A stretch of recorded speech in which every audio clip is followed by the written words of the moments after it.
한 주간의 부동산에는 어떤 소식들이 있었습니까? 네, 큰 이슈들이 조금 있었는데요. 네. 첫 번째는 GTX C 노선. 네네. 네, 거기에 대한 이제 협상 거기 이제 설계할 수 있는 네. 시공할 수 있는 사람이 현대 컨소시엄으로 선정이 되었어요. 원래 네. 컨소시엄 여러 개가 있었어요. 포스코가 있었고 현대가 있었고 이렇게 세 개가 굵직하게 있었는데 그 컨소시엄 중에서 현대가 이제 뽑혔어요. 근데 네. 거기에 계획안이 보면은 일단은 왕십리랑 네. 그다음에 그 어디죠? 인덕원. 네. 거기를 GTX C 노선을 추가로 넣는 것들을 하겠다는 계획이 있었거든요. 그러니까 거의 이거는 100% 아직까지 국토부랑 완전한 협의를 이루진 않았지만은 네. 뭐 95% 거의 99% 가깝게 확정이 되었다고 얘기를 할 수 있는 부분이 생긴 네. 거예요.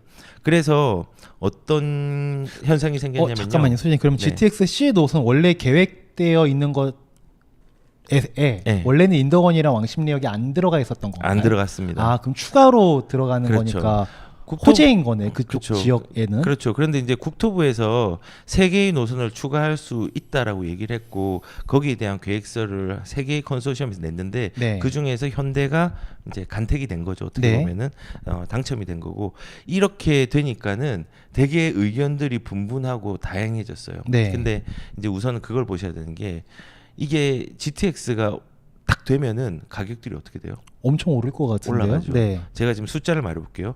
16억과 20억, 그 다음에 9억과 13억, 그 다음에 13억과 16억, 그 다음에 18억과 23억. 제가 네. 무슨 숫자를 얘기한 줄 아세요?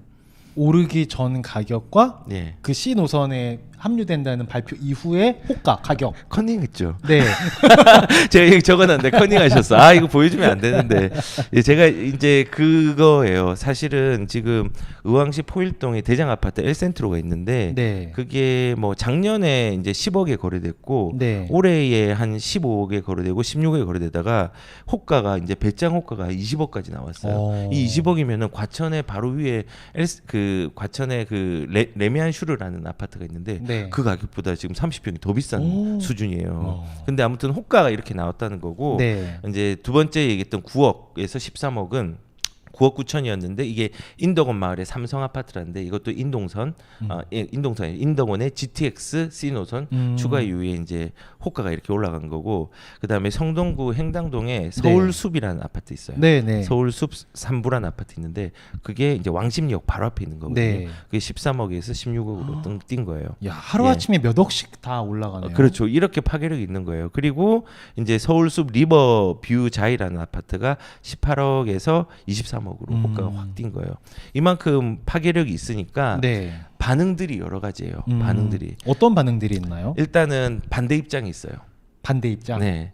반대 입장은 청량리. 네. 왜냐하면은 원래 청량리가 B 노선하고 C 노선이 같이 붙어 있거든요. 두 개가 들어가는데 이게 이제 왕십리가 가까워요. 네. 거기 가면은 그쵸, 청량리 왕십리. 속도 느려지고 네. 그러면 집값에 또 영향이 미치고 아. 교통이 편의성이 조금 저해된다라는 입장인 거예요. 아, 청량리는 그러니까 어차피 우리는 GTX가 들어오는 것이었는데 그 왕십리가 껴버리면 그렇죠. 빨리 달릴 걸 못 달리고 천천히 가야 되니까 그렇죠. 청량리 쪽 입장에서만 볼 때는 아 별론데 왜 넣어 그렇죠. 이럴 수 있고 그럴 수 있죠. 왕십리는 와 넣어준다 예. 약간 이렇게 될 수 있고 엄청 좋은 거죠. 그러니까는 그리고 음마 아파트에서 반대 입장이 아직까지 있어요. 아 음마 아파트에서요? 음마는 왜냐면은 왜요?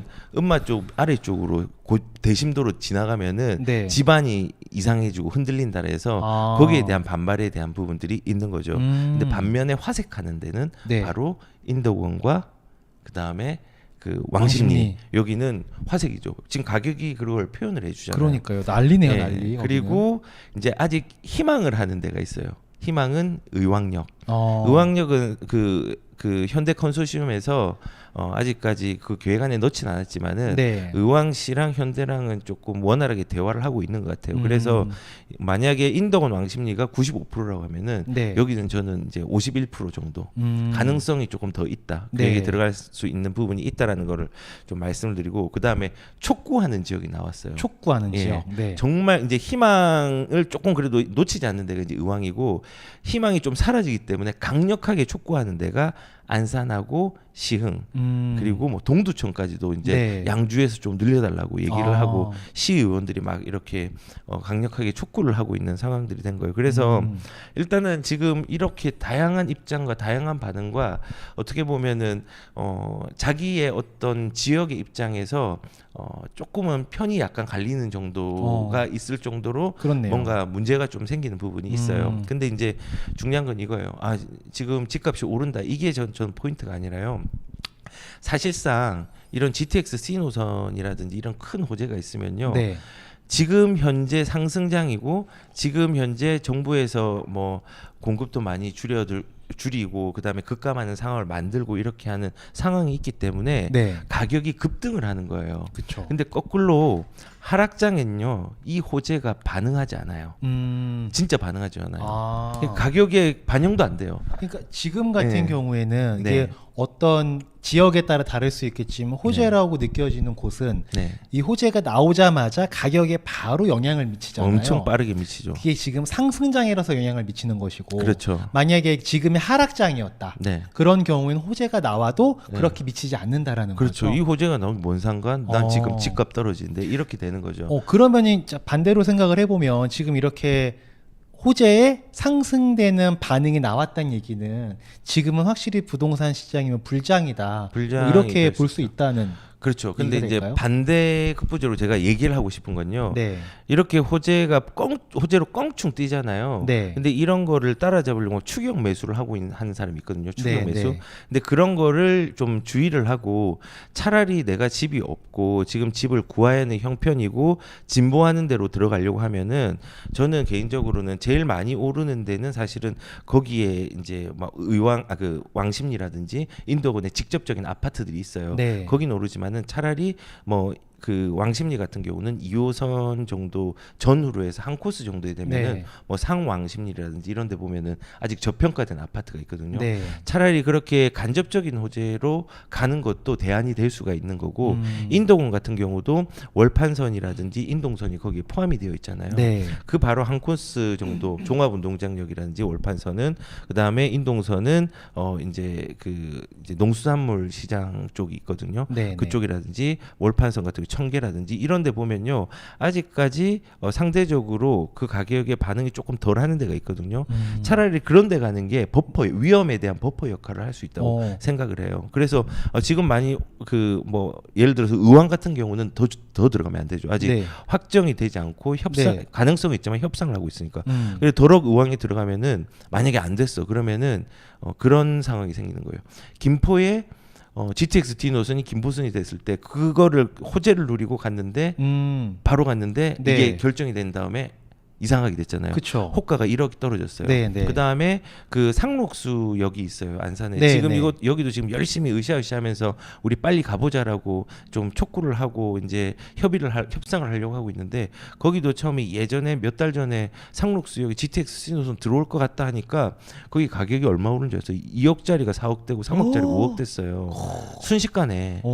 그러니까는 그런데 지금 여기가 안 들어올 가능성이 조금 있다라는 부분들이 생기니까 네. 호가가 이제 1억씩 또 빠졌어요.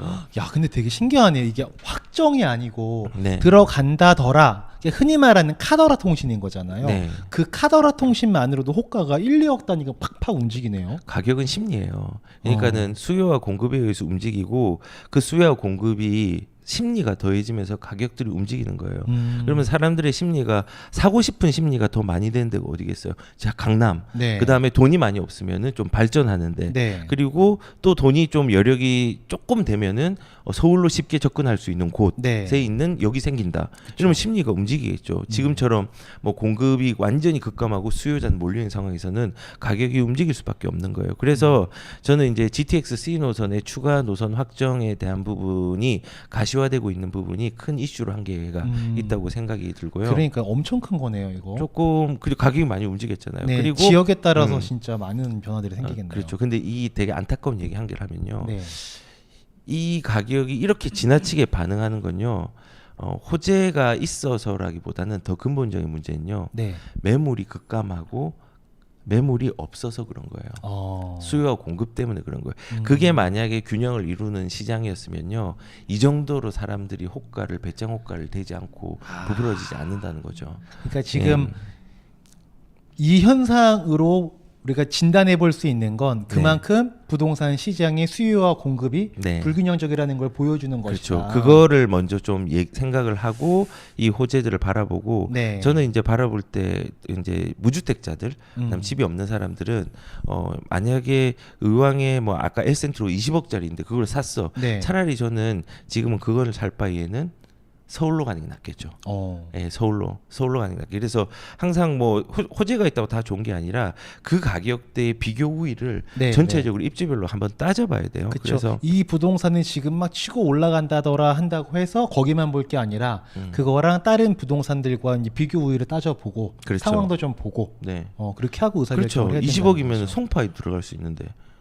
예, 성파에 들어가지. 그렇네요. 예, 그런 거죠. 그래서 일단 비교 우위를 그렇게 잘 따져보는 것도 필요하다는 거죠. 이게 첫 번째 뉴스였습니다. 자, 첫 번째 뉴스는 GTX C 노선에 의한 여러 가지 현상들이 있었다. 있었다. 또 어떤 게 있었습니까?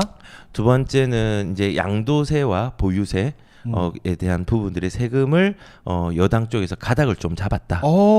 이거 굉장히 중요한 내용입니다. 지금 공급이 안 나오는 가장 큰 이유 중에 하나가 양도세 중과가 너무 심하다.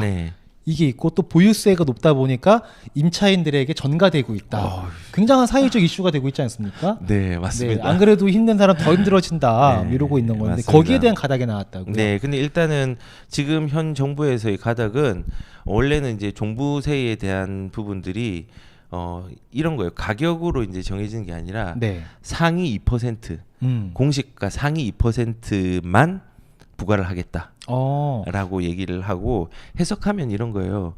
2%는 버리고 98%는 내가 조금 표를 얻겠다. 이제 그렇게 해석이 될 수 있는 거예요. 사실은 이게 2%라는 게 있기 전에는 15억이었나요? 이제 9억 이상에 9억 이상. 9억 이상 아파트들을 다 물리겠다고 했다가 뭐 12억인가로 12억으로 하는 부분들이 있었다가 그거 다 전면 폐지하고 이제 상위 2%. 근데 폐지는 아니지만 아마 이제 그 정도 상위 2%로 변경을 한 거죠. 변경을 한 거죠. 그럼 그 얘기인즉슨 말씀하신 대로 내년 선거도 있고 하니까 그렇죠. 2%는 표를 버리고 98%의 표를 잡겠다. 근데 되게 이게 진짜 지금 정부가 좀 아쉬운 게 그거예요. 계속 있는 자와 없는 자, 1주택자, 무주택자와 다주택자. 이게 너무 양극적으로 그냥 극명하게 이 정책을 펼치는데 어떤 한 사람은 크게 손해를 주려고 하는 거고 어떤 한 사람은 큰 이익을 주려고 하는 건데 결국은 모두가 손해를 보는 어떻게 보면 손해를 보려고 하는 사람이 이익을 보고 이익을 보려고 하는 사람이 손해를 보는 시장으로 좀 간단 말이에요. 아이러니컬한 상황이죠. 그래서 저는 이 98%를 끌고 간다 그러면은 저는 이렇게 생각하죠. 정당하게 그 2% 중에서는 정당하게 수익을 번 사람도 있고 그 다음에 그 2%는 1주택자도 있고 그 다음 그 2%는 시민일 수 있는 거예요. 그러니까 선량한 시민일 수 있는 거예요. 근데 이거를 그냥 구분을 지어놓은 거죠. 돈 많은 사람, 2%의 돈 많은 사람. 무슨 우리가 2대8 법칙도 아니고 2%만 이제 그렇게 하고 한다는 것 자체가 약간 조금은 이분법적으로 잘라버리니까 그렇죠. 그냥 저는 이거는 어떻게 잘못 이게 정책이 발의가 돼가지고 실제로 실현이 되면은 헌법소원의 위법 사항까지도 좀 논란이 될 수 있는 여지가 있다라는 생각이 굉장히 민감한 내용이었군요. 그렇죠. 그래서 일단은 이런 종부세의 가닥들을 서로 되게 고민을 많이 했어요. 이 부자세를 어떻게 내야 되게 해야 된다, 안 된다. 그걸 하면은 이게 우리의 표도뿐만 노골적으로 그 얘기했어요. 그런 부분 선거에도 영향이 미치고 여러 가지 영향이 있다라고 얘기를 한 거고. 근데 결론적으로는 우리가 가지고 있는 그 정치의 방향도 되게 좋은데 그 정치가 반영이 되는 게 현실이라면 그 현실의 부작용들을 보완할 수 있는 가치도 만약에 지금 가치가 중요하지만은 조금은 수정하는 게 필요하지 않을까 그런 생각도 좀 들긴 들어요. 그래서 이런 종부세에 대한 문제가 있었고 그리고 양도세도 저번에 얘기한 것처럼 양도세는 우리가 뭐 6에서 45% 그리고 중과가 되는 게 최대 30%에서 82.5%까지 네. 양도세를 묻는데 그게 이제 중요한 게 아니라 이런 거죠. 1주택자에 한해서는 네. 9억짜리 아파트를 팔았어요. 근데 네. 4억짜리가 9억이 됐어요. 그러면은 1주택자면은 투기과열지구라도 비과세. 조정 대상 지역이라도 비과세. 네, 2년 실거주. 실거주를 하면 네. 비과세. 근데 이제 이거를 한 12억 정도로 이제 확대를 시키. 그러면은 12억을까지 올라가는 거는 비과세가 비과세. 되는 거죠. 네네네. 근데 문제는 뭐냐면은 이렇게 완화하는 것 같은데 이런 거죠. 완화 같은 완화 아닌 규제 같은 노예요.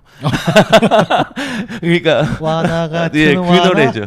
네. 그 노래죠. 왜냐면은 분명히 겉으로 표장은 완화로 포장을 그런데요. 했어요. 네. 9억까지만 원래 비과세였는데 비과세 사이즈가 12억까지 늘어난 거니까. 그렇죠. 그러면은 내가 지금 8억짜리가 아니 5억짜리가 12억이 됐어. 7억이 비과세. 7억이 비과세. 네. 그런데 이제 중요한 거는 여기서 완화를 했죠. 네. 근데 이제 속을 이제 들여다봤어요. 본질을. 근데 장특공이라는 게 있잖아요. 네. 그 1주택자에 한해서 9억이 넘어가면은 장특공이라는 게 너는 투기꾼이 아니야. 3년 이상 보유했네. 너 실거주구나. 그러면 그때부터 공제를 해줄게.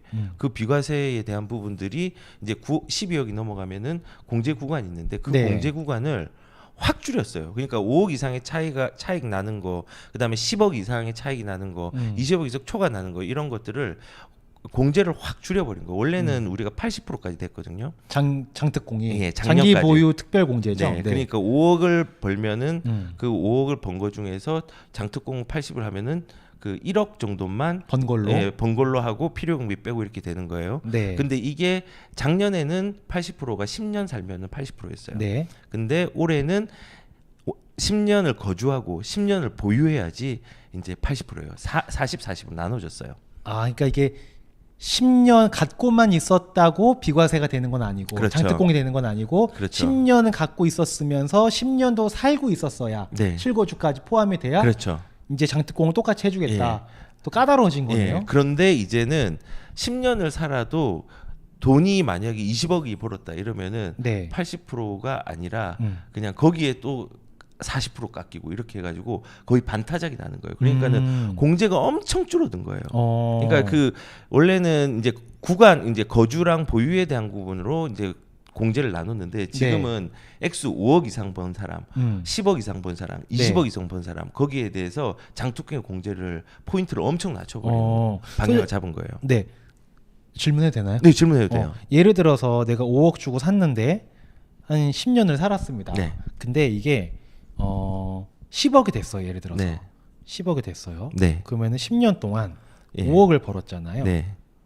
그럼 원래 이거는 비과세인 거죠. 네, 비과세죠. 비과세인 거죠. 지금 현재 만약에 장특공을 적용하지 장특공 여부와 상관없이 비과세가 될 수 있는 거죠. 이 방향에 따르면. 그렇죠. 현재는 이건 1억에 대해서는 또 세금이 나오죠. 원래는 지금 예. 원래 9억까지가 비과세 한도였었으니까 그렇죠. 9억까지는 비과세고 이제 9억 초과된 1억. 네. 그럼 1억에 대해서만 세금을 물리는 거였고 네. 그럼 그 1억에 대해서 장특공을 해주는 거였나요? 그렇죠. 그럼 여기서 원래 근데 80%를 1억에 대해서는 아니 계산하는 방법이 좀 별도로 따로 있는데 계산이 단순하게 1억에 대해서만 하는 게 아니라 네. 전체적으로 계산하는 방법이 따로 있어요. 예. 죄송합니다. 제가 그걸 예. 모르고 간단한 건지 알고 나름 한번 정리해 보겠다고 질문을 드렸습니다. 근데 이제 뭐 중요한 거는 이렇게 되는 거예요. 이렇게 되면은 제가 이제 신문에서 이제 그거를 시뮬레이션 돌린 거 봤거든요. 네. 그래서 대치동에 한보 미도 맨션이라는 데가 있어요. 네. 그게 취득 가격이 18억이고 지금 현재 매도 가격이 이제 가격대 40억이니까 40억이 됐어요. 많이 네. 올랐죠. 그렇죠. 근데 현행 양도세는 지금대로 유지가면 1억 2천. 네. 근데 변경된 개편된 양도세라면은 3억 1,500만 원. 근 3배가 늘어나네요. 거의 이제 그쵸. 두세 배가 늘어난 거죠. 어. 그리고 이제 반포의 레미안 퍼스티지 되게 좋은 아파트예요. 네네. 여기에 이제 84 타입도 15억짜리가 취득 가격이었는데 32억이 됐어요. 네. 그러면 현행 양도세로는 7,600만 원. 네. 근데 만약에 이렇게 이제 장특공에 대한 부분과 이걸 적용을 하면은 1억 5천. 확 늘어나네요. 2배 늘어났죠. 그리고 고덕에 아이파크라는 아파트가 있어요. 네네. 이것도 이제 8억짜리가 지금 18억이 됐어요. 네. 매도한 가격이. 그러면은 현재 양도세 가격은 2,400만 원. 네. 근데 이제는 4,100만 원. 2배가 늘어났죠. 확 늘어나네요. 그러니까는 결국은 이 완화 같은데 완화가 받지 않은 규제라는 게 완화는 분명히 했어요. 네. 그 공제에 대한 구간은. 근데 네. 장특공의 비율이 낮아졌기 때문에 중과가 되는 효과가 나온 거예요. 아, 되게 얄밉네요. 아니 이런 거잖아요. 예. 그러니까 공급이 안 나와서 아? 공급이 없어서 네. 주택 가격이 불안정하고 폭등했다라고 하니까 그럼 공급을 내보내려면 네. 양도세가 조금 완화가 되어야 된다라는 민심이 지금 있었던 것 같아요. 그렇죠. 그러다 보니까 그러면 양도세를 9억까지는 비과세였던 거를 12억까지 비과세로 해주겠다. 네. 그러면 되게 좋은 소식처럼 네. 들리는데 근데 우리가 세금 계산이라는 게 그 차액만 보는 게 아니고 공제라든지 공제도 여러 가지 또 들어가는 게 있는데 한도는 9억에서 12억으로 늘렸지만 그 뒤에 있는 장특공이라는 걸 조정을 해서 사실은 세금을 더 많이 내게 하는. 그렇죠. 예. 아무튼 집중력이 대단하십니다. 정리도 대단하시고. 근데 그러면 사실상 네. 공급이 더 안 나오는 거 아닌가? 그런데 이거 같은 경우는 1주택자들이 좀 불리한 사항으로 더 해석이 돼요. 그러니까는 공급의 공급도 문제지만은 강남에 네. 내가 열심히 그냥 돈을 벌어서 그냥 강남에 직장이 있고 강남에 연고가 있어서 강남에 터를 강남에 1주택자로 잡았을 뿐. 15년을 살았어요. 네. 15년을 살았는데 음.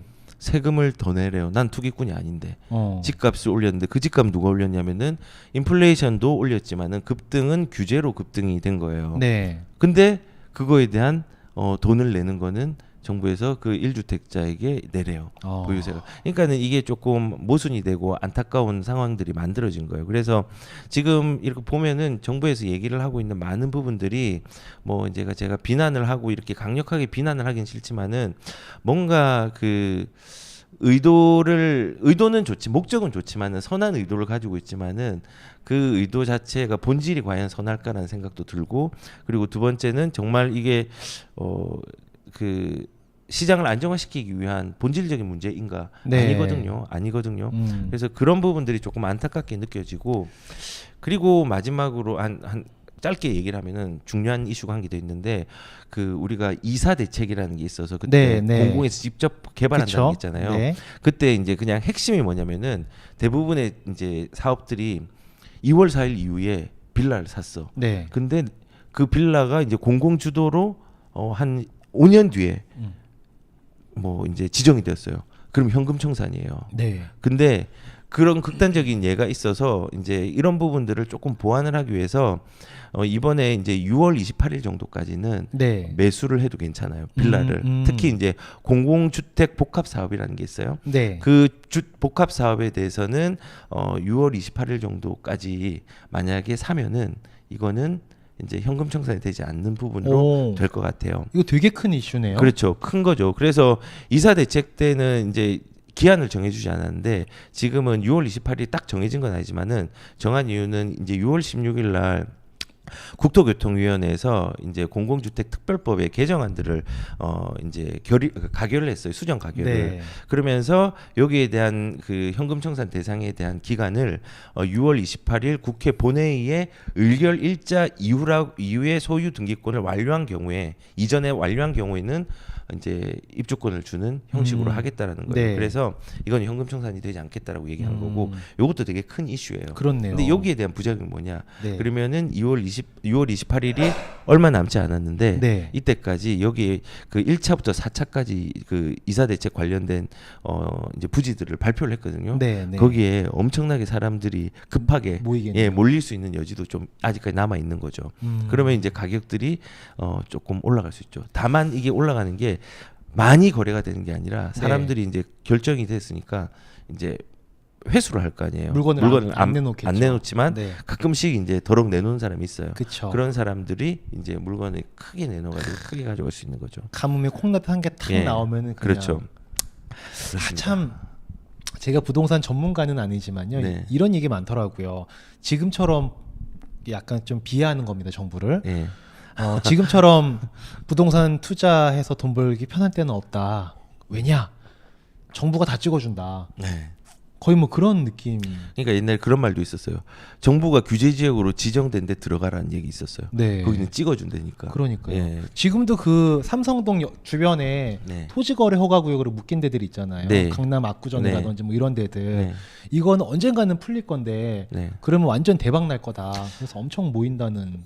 그렇죠. 근데 거래를 실거주 요건으로 현금을 가진 사람들은 들어갈 수 있는데 네. 거기 뭐 30억 필요하고 이렇잖아요. 네. 그러니까는 진입을 못하는 사람들이 많죠. 실거주 그렇죠. 아니면은 허가를 안 해줘요. 음. 근데 말씀하신 것처럼 토지거래 허가구역은 1년 단위로 네. 1년 단위로 이제 연장을 할지 말지 총 최대 5년까지 할 수 있거든요. 근데 아무튼 그게 풀리면은 말씀하신 것처럼 이제 가격들이 올라가거나 아니면 하락장을 맞으면 조금 잠잠할 수 있지만은 그게 나중에 언젠가는 회복되는 양상들은 우상향으로 일어날 수 있죠. 그러니까 예. 참 정부도 고민이 많을 것 같습니다. 뭐 맞습니다. 그분들이라고 이런 거 모르지는 않으실 텐데 네. 항상 정책이라는 게 어떤 쪽에 이제 우선권이라든지 뭔가 그들의 뭔가 편의를 보게끔 한다면 네. 항상 그 반대편에 어딘가는 또 불편함이 생길 수밖에 없는 근데 거라서. 지금 정부는 어떤 마음일 거냐면요. 제가 상상하건대 네. 개발을 활성화시키면은 문제가 돼요. 개발을 시켜줘야 되는데 막 토지거래 허가도 풀어주고 막 이렇게 해주고 막 거래도 되고 뭐 철도도 열심히 짓고 해줘야 네. 되는데 그러면은 뭐가 문제죠? 가격이 집값이 올라. 문제죠. 네. 근데 이제 집값을 저지를 하고 그 다음에 뭐 조금 규제를 하고 해가지고 실패했잖아요. 네. 지금은 민심이 문제예요. 네. 그러니까는 진퇴양난, 아. 사면초가예요. 음. 그래서 아마 골머리가 굉장히 많이 썩을 거라는 생각이 들어요. 정부의 입장에서도. 그러게요. 예, 그리고 이제 마지막으로 네. 짧게 얘기하면은 빌라 패닉 바잉이 시작되고 있어요. 아, 빌라 패닉 바잉. 어떤 내용입니까? 그러니까는 이게 참 이례적인 얘기인데요. 서울에 이제 거래되는 거래량이 네. 원래는 빌라가 많을까요? 아파트가 많을까요? 아파트가 많지 않나요? 네. 5개월째 빌라가 지금 많은 현상. 그래요? 네. 이게 왜 그럴까요? 아파트 물량을 안 내놓으니까. 그리고 아파트가 너무 비싸고 물량이 네. 없으니까 네. 이제는 그 수요가 가격이 싸고 조금은 상대적으로 저렴한 빌라로 이제 가는 거예요. 그래서 원래 서울의 평균 빌라 가격들이 3억을 넘은 적이 없어요. 네. 근데 3억을 돌파하고 계속 오름세에 있어요. 그래서 이게 이제 아마 재개발에 대한 기대 심리도 겹쳐가지고 여러 가지가 있는데 네. 그냥 빌라라고 다 재개발되는 건 아니거든요. 그래서 그쵸. 이거는 조심하셔야 되고 오히려 저는 개인적으로는 빌라가 지금은 올라가기 때문에 네. 팔아야 될 때라고 생각해요. 사야 될 때가 아니라. 오르니까 따라 사는 게 아니라. 예, 왜냐하면 빌라의 수요는 언젠가는 아파트의 수요를 따라잡지 못하고 역전이 다시 당할 거예요. 네. 근데 빌라는 사람들이 선호하지 않아요. 아파트보다는 상대적으로 수요층이 적단 말이죠. 그쵸. 그래서 결국은 빌라 같은 경우 팔기가 되게 힘들어요. 네. 그래서 지금은 사람들이 수요가 몰리니까 거꾸로 지금은 빌라를 가진 사람들이 팔고 아파트로 전향할 때죠. 아, 현금화할 때구나. 그렇죠. 빌라는. 예, 그래서 저는 개인적으로 이런 빌라가 패닉바잉이 되는 부분에 사람들이 이제 거꾸로 생각하는 것도 필요하고 중요한 거는 이게 말이 됩니까? 이게 부작용이 어떤 것들을 단면적으로 보여주는 거예요. 내가 원해서 빌라를 들어가는 게 아니라 돈이 없어서 들어가는 거예요. 어쩔 수 없이. 뭐라도 사긴 사야 될 것 그렇죠. 같아서. 뭐라도 사야죠. 지금 이렇게 막 가격들이 오르는데 그래서 네. 빌라 패닉 바잉에 대한 부분 이게 아파트의 거래량보다 더 많이 빌라가 거래량이 많아진다는 부분들은 그리 좋은 저는 어떤 뉴스거리는 또 아니라는 생각이 그렇네요. 들어요. 저희 부작용입니다. 기존 고객분들도 뵈면 네. 가장 많은 부동산 고민 중에 하나가 빌라가 있는데 안 팔린다. 그쵸, 빌라 내놓은 지 없으시네. 1년 됐다. 네. 막 이러신 분들 계셨거든요. 네. 근데 어떻게 보면 그분들께는 지금과 같은 시기가 좀 빌라를 정리할 수 있는 네. 타이밍이 한 번 온 거다라고 네. 볼 수도 있겠네요. 그리고 아파트로 갈아타기를 해야 되는 게 오히려 조금 더 좋은 수가 아닌가라는 네. 생각이 근데 들어요. 한편으로는요, 소장님, 그게 이해도 빌라 패닉방이 이해도 되는 부분은 뭐냐면 나는 곧 죽어도 서울에 살아야 되는 이유가 있는 분들이 있을 수 있지 않습니까? 네. 직장 문제라든지 뭐 가족 문제 때문이라도. 근데 아파트는 진짜 도저히 못 들어가겠는 거예요. 네. 내가 실거주 목적으로 빌라를 들어가야 되는 경우도 있을 수 있지 않습니까? 네. 차선책으로라도. 네. 이런 경우는 어떻게 보세요? 저는 빌라를 전세로 살거나 네. 현금의 흐름이 있다면은 월세로 살더라도 서울의 빌라보다 네. 경기도에 진보하는 아파트가 훨씬 좋다고 생각해요. 내가 실거주가 서울에 필요한 거면은 꼭 매매를 통해서 소유해서 실거주할 필요는 없으니 그렇죠. 월세 또는 전세로 임차해서 들어가 있고 네. 실제 내 돈은 이제 지방이 됐건 뭐 경기도가 됐건 좀 좋은 지방 지방보다. 빼고 경기도 지역에 예. 서울과 일자리가 예. 연결되어 있는 그런 그렇죠. 쪽으로 이제 뭐 갭 투자라든지 하는 매수해 놓는 거라든지 네. 뭐 이런 식으로 활용하는 게 그렇죠. 그렇게 활용하거나 그럼 돈이 여력이 안 되면은 그냥 실거주로 경기도에 내 직장하고 진입하기 좋은 곳에 일자리랑 잘 연결된 노선들이 있는 데가 동서남북으로 다 있거든요. 네. 거기에서 내 가격대에 맞는 대로 들어갈 수 있는 방법도 있죠. 그렇죠. 꼭 예. 서울이 아니더라도 살 수 있으니까요. 네. 근데 네. 안타깝죠. 사실은 서울의 인구가 옛날에 1,000만이 넘었거든요. 네. 지금 얼마인 줄 아세요? 지금 900 몇십만으로 줄었다. 950만이에요. 내국인이. 줄었네요. 외국인까지 합치면은 907, 80만 정도 되고. 근데 지금 원래 경기도랑 서울이랑 인구가 비슷했어요. 네. 근데 지금 완전히 이제는 역전이 된 게 사람들이 다 몰려 나간 거예요. 경기도로. 집값이 비싸니까. 밀려 나간 경우들이 많죠. 밀려 나간 거죠. 그래서 네. 지금 경기도는 인구가 1,300만. 예, 그리고 서울은 1,000만이 안 되는. 지금 이게 지금 점점 격차가 벌어지고 있는 상황인데 안타깝죠.